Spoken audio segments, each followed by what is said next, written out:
you have a lot of people have housing that because we have such a strong time and such a strong market, their houses are very valuable. It's a big part of their net worth, their house. I don't want to knock those numbers down because I want them to continue to have a big value for their house. At the same time, I want to make it possible for young people out there and other people to buy housing.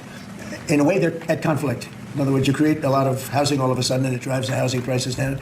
So I want to take care of the people that have houses that have a value to the house that they never thought possible, that have sort of made them wealthy and happy, and especially in their later years.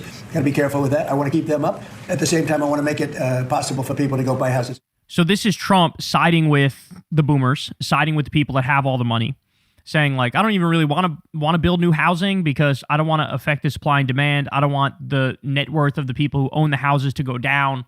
So there he is kind of saying like, I'm not interested in solving the housing crisis. I'm not interested in it. Okay, ready? So here is Boston Smalls on Twitter. Shout out to Boston Smalls. He says, let me read between the lines for you. He's going to sell off chunks of land to billionaires and allow them to have their own charters. It will be this century's version of company towns. They will be called Freedom Cities, Gilded Age 2.0. So he says this. Now, this was on December 22nd that Boston Smalls posted this, okay? Look at this. Here we are, December 23rd, a day later. Boston Smalls says, told you. It says, just in. President Trump's administration is considering giving 775 acres of federal wildlife refuge in Texas to Elon Musk's SpaceX. So do you understand what's happening here? What Boston Small said is correct. This is like, I want to give you effectively a company town. I want to give you a company town. They floated this idea in the past, this dystopian ass idea. He already kind of has that with some of his businesses, right? He already kind of has something like that.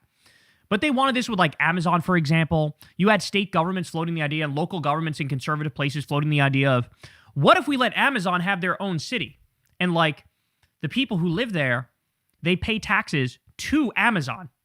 And like Amazon provides everything. So we are now at the place where there are open conversations about subverting democracy, ending democracy completely, turning our lives over to corporations and billionaires and becoming slave peasants for them.